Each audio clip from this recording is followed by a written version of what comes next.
সার্বিকভাবে মুক্তিযুদ্ধের মরহুম ফজলুল করিম রহমতুল্লাহ আলাই, ইসহাক রহমতুল্লাহ আলাই, ওনাদের সার্বিক কি ভূমিকা ছিল পুরো এলাকায়, যা হিন্দু বাড়ি পুরো এলাকায় ওনার ভূমিকা অনেক ছিল। সেটা মনে করেন যে এত দূর আমরা গাড়াই আপনাকে বলতে পারবো না, কারণ ওনার ভূমিকা অনেক ছিল। এবং চরমনাই মাদ্রাসায় যদি কেউ বলে যে কোনো প্রকারের অবৈধ কোনো কিছু, সে আমাদের সাথে চ্যালেঞ্জ করুক, আমরা তার সাথে চ্যালেঞ্জ করতে রাজি আছি। কাকা, আপনার পুরো পরিচয়টা একটু জানতে চাচ্ছিলাম। আমার পরিচয় হলো, আমার নাম হইল বীর মুক্তিযোদ্ধা মোহাম্মদ শহীদুদ্দিন গাজী। আমার গ্রাম হইল রাজারচর, পোস্ট অফিস সাহেবেরহাট, জেলা বরিশাল। আপনি তো মুক্তিযোদ্ধা ছিলেন। জি। মুক্তিযুদ্ধ চলাকালীন সময় আপনি কি চরমনাই এলাকায় ছিলেন? কোথায় ছিলেন আপনি মূলত? আমি বুখৈনগর, চরমনাই, রাজারচর, তারপর আপনার চরকারন্দি, চরামদ্দি, তারপর আপনার কাডারদিয়া, তারপর ওই মেহেন্দিগঞ্জ, তারপর ভাসানচর, ঠিক আছে, এগুলো মিলিয়ে। এগুলোতে যুদ্ধের সময় এগুলোতে ছিলেন? আপনি মূলত কি মুক্তিযুদ্ধ, জেনারেল মুক্তিযুদ্ধ নাকি ডিফেন্সের? আমি সামরিক বাহিনীর থেকে বাইরে হয়েছি।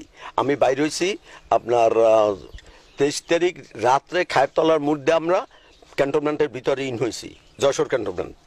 এর ভিতরে চরমনাই 6 মাসে আমার যুদ্ধ চলাকালীন, 6 মাস যুদ্ধ চলাকালীন চরমনাইয়ের ভিতরে তখন বুড়ো হিসেবে ছিলেন। তখন উনি একটা ওখানে একটা লঙ্গরখানা ভাত খাওয়ার জন্য, মাদ্রাসায় ভাত খাওয়ার জন্য একটা অ্যারেঞ্জমেন্ট করছে, ঠিক আছে। তো ওখানে ওই যার যে কালে মন কারণ ক্ষুদা টুদা লাগলে আমরা ওইটা খাওয়া দাওয়া করতাম। মুক্তিযোদ্ধারা যেমন আমরা বাবুগঞ্জ থেকে আসছি, বাবুগঞ্জ থানা অ্যাটাক করে এপার আসছি, আইসা আমরা খামুকি, আমাদের খাওয়ার কিছু নাই। আমরা উঠছি কোথায়, আপনার ওই যে ওখানে একটা তালুকদার বাড়ি আছে না কোনায়, ভাঙ্গিয়া নেছে সম্ভবত, আমি জানি না, মনে হয় ওইটা ভাঙ্গিয়া নেছে। ওই বাড়িটার ওখান দিয়ে উঠিয়া তারপর আমরা এই পিসাবের এখানে আসছি, ঠিক আছে। আইসা ওখানে আমরা খাওয়া দাওয়া করছি, ঠিক আছে। ওই ওনার যে খাওয়ার এটা করছে, অ্যারেঞ্জমেন্টটা করছে, ওখানে অনেক হিন্দুরাও খাইছে, পেটের ক্ষুদায়। বাবুগঞ্জ থেকে আসছি, মনে করেন আমরা 4 দিনের উপবাস, ঠিক আছে, 4 দিনের উপবাস। আমাদের সাথে শাস্তাবাজের এটা ওই যে কুদ্দুস মোল্লার পার্টি ছিল, তারপর এর শাস্তাবাজে আরো কয়টা পার্টি ছিল, থানাটাকে সম্মিলিতভাবে গেছি তো, ঠিক আছে। ওয়াপকার পার্টি ছিল। তা মনে করেন যে আমরা ওখান থেকে আইসা কিন্তু ওখানেই খানা খাইছি। এবং পিসাবের একটাই ছিল কি, আমাদের যারা লোক আসবে, যদি দেখো যে গানবোট ওদিক দিয়ে আসতেছে, সব ছিন্ন ভিন্ন করিয়া একদম নিউটন ক্লিন করে বসে থাকবা, ঠিক আছে। আর যখন এটা না থাকবে, ওরা তো ওই ছোট ছোট বোর্ড নিয়ে রাউন্ড দিত, পাকিস্তানিরা, হ্যাঁ রাউন্ড দিত, বুঝছেন। তা রাউন্ড দিলে তখন ওইটাকে একদম ডিস্ট্রাক্ট করে দিয়ে, বাস আমরা কিছু জানি না, বাস বই দিছি, ঠিক আছে। মাদ্রাসায় আদার আমাদের খাওয়ার অ্যারেঞ্জমেন্ট আমরাও খাইছি, আমরা খাইছি, আমরা মুক্তিযোদ্ধারা এখানে খাইছি, ঠিক আছে। আমাদের এমন কোনো নজির নাই যে উনি আমাদেরকে কোনো অবহেলিত বা কোনো করছেন, এ ধরনের কোনো কাজ আমরা ওখানে পাই নাই বা দেখি নাই।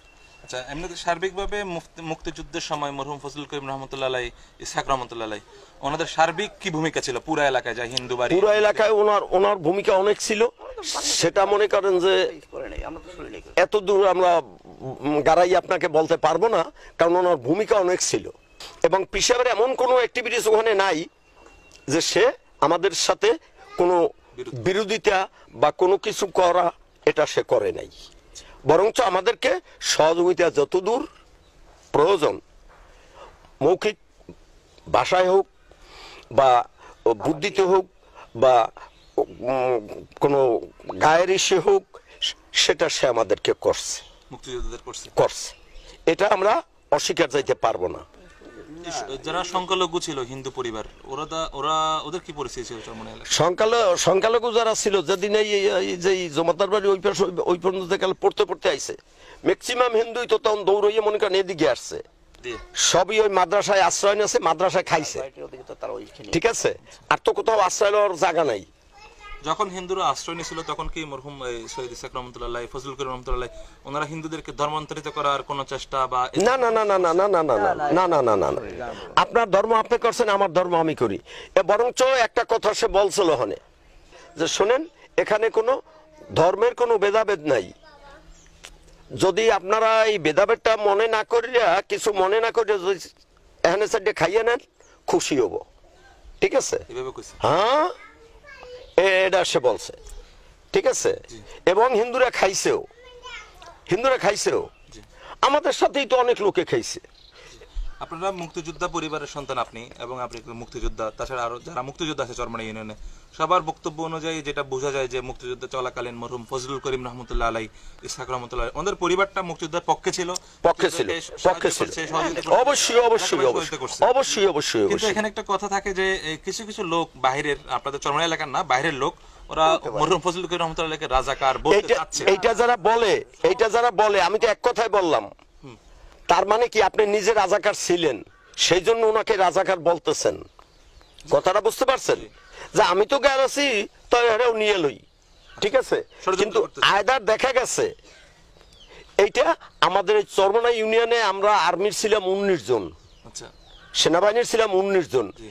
এখন সার্বিকভাবে আপনারা চরমনাই এলাকার মুক্তিযোদ্ধা যারা আছেন, যারা যুদ্ধ করছেন, যুদ্ধ সময় ছিলেন, আপনারা যারা নাগরিক চরমনাই এলাকার, আপনাদের পক্ষ থেকে কি বক্তব্য? যারা রাজাকার বলতে চায় মরহুম ফজলুল করিম রহমতুল্লাহ আলাইকে, তাদের ব্যাপারে আপনার কি বক্তব্য? আর আমাদের বক্তব্য হইল, যারা ওনাকে, আমাদের পিসাবকে যারা রাজাকার বলতে চায়, এরাই যাইয়ে দেখেন, গোড়ায় হাত দিয়ে দেখেন, এদেরকে তোকাই দেখেন, হেরাই রাজাকার। এইটা তাদেরটাকে চাপা দেওয়ার জন্য চরমনাই পিসাবের নামটা উঠাই দিয়েছে। কিন্তু উঠাই দিলেও মুক্তিযোদ্ধারা সব মরে নাই তো, আছে এখনো। আপনি এটা চ্যালেঞ্জ নিতে রাজি আছেন? হ্যাঁ, অফকোর্স, এটা তো আমরা ছাড় দিতে পারি না। কারণ আপনি আমার এলাকায় আসছে একটা করিয়া যাইবেন হুমুজিক্যালি ভাবে, এটা তো আমরা মান্য নিতে পারি না। এখন যারা এটা বলছে, আমরা একটাই এটার এগেনস্টে বলতে চাই, সেটা হলো তাদের নামটাকে চাপা দেওয়ার জন্য এইটা করতেছে। এবং পিসাবরা তো কোনো জায়গায় তাদের খারাপই কিছু নাই। তারা হইতে পারে এত বড় বিশাল পীর, তারা যদি সেই ধরনের পীর তারা না হইবে, তো এই লাখ লাখ মানুষ তাদের মহফিলে কেন আসবে? এটা একটা, আপনার পকেটে টাকা থাকলে বাজার যাই রুই মাছ কিনবেন, টাকা না থাকলে তো আর রুই মাছ কিনবেন না, 2 টাকার চিংড়ি মাছ কিনে নিয়ে আসা যাইবেন। এই তো কথা। এইটা যে ওনারা তো দেশের স্বাধীনতার পরে ওনার ফজলুল করিম রহমতুল্লাহ আলাই, এরপরে ওনার ছেলেরা রেজাউল করিম সাহেব, আবার আবুল খায়ের সাহেব বর্তমান চেয়ারম্যান আছেন, মানে এখানে চেয়ারম্যান হিসেবে অনেকদিন ধরে ওনারা আছেন। কি মনে হয় যে ওনারা দেশ বিরোধী কোনো কর্মকাণ্ড চালাচ্ছে কিংবা পক্ষে কোনো কাজ? না, এটা আমরা বলতে পারবো না। রাষ্ট্রদ্রোহী কোনো কাজে ওনারা ছিলেন না বা করেও না। যে আমার 1 গ্লাস পানি খাওয়াইছে, তারও তো আমি সহানুভূতিশীল হিসাব মনে করবো, তাই না? আরে খানা খাওয়াইছে, আবার লোক ছিল ওখানে, ওখানে একটা ক্যাম্পের মতো ছিল। এইটা ওখানে ছিল মুক্তিযোদ্ধা বাট হিন্দু সম্প্রদায়। যদি কেউ মনে করেন যে নাইট হোল্ড করতে চাই, যে আমি ভোর রাত্রে যামু, এই রাতটা আমার এখান থাকতে হইবে, ভোর রাত্রে আমি নদী ক্রস করবো, ওই টাইমে হয়তো গানবোট টানবোট আয় না। যেমন আমরা এই বাবগঞ্জ থানার থেকে আসার সময় আমাদের কাছে একটা জালিয়ান নৌকা ছিল, এর মধ্যে বরিশাল থেকে গানবোট এসে একবারে ঝাঁঝরি করিয়ে ফেলার নৌকাটারে। তখন আমরা নৌকাটা টানিয়ে পাশে আনছি, আমরা তো পানির ভিতরে লাফাই পড়ছি, ঠিক আছে? ওরা এই চরমাই থেকে আর একটু সামনে কোনে ফায়ারটা শুরু করছে। তো ফায়ারগুলি বেশিরভাগই মনে করেন যে উপর দিকে গেছে, কারণ রাত্রে ফায়ার একটু ডাইন বাম হয়। রাত্রে একুরেট ফায়ার আছে, তুই কোনো সিগারেটের আগুন দেখে ফায়ার করো, ওইটা হয় একুরেট, বাকিগুলি ফায়ার উপর দিয়েই বেশিরভাগে যায়। তা আমাদের ওই সুইটি, ওই যে জালিয়ার নৌকার একটু সুই থাকে না, আবার দেখে ওটুক গেছে, আর একটা না 4-5টা গুলি লাগছে আপনার 5 রায়, নৌকাটার 5 রায়, ঠিক আছে? তা গানটাও আলটিমেটলি চালাই চলিয়ে গেছে। এই ধরনের টাইমে যারা নাইট হোল কিছু সময়ের জন্য রাত্রি যাপন করছে, তারা ছিল চরমনাই মাদ্রাসায়, ঠিক আছে? এবং চরমনাই মাদ্রাসায় যদি কেউ বলে যে কোনো প্রকারের অবৈধ কোনো কিছু, সে আমাদের সাথে চ্যালেঞ্জ করুক, আমরা তার সাথে চ্যালেঞ্জ করতে রাজি আছি।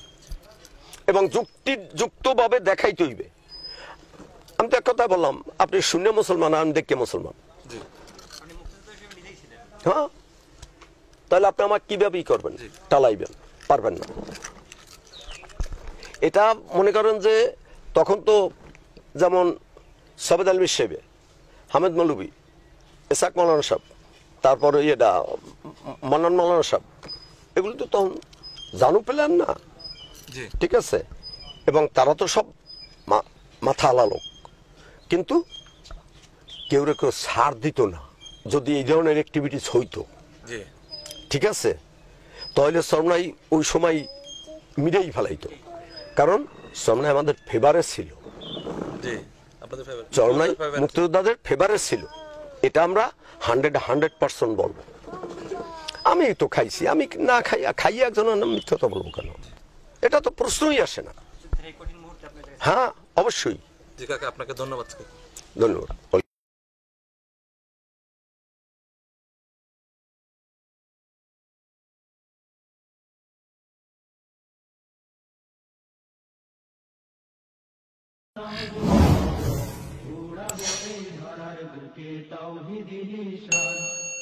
আমরা নবীন আমরা তরুণ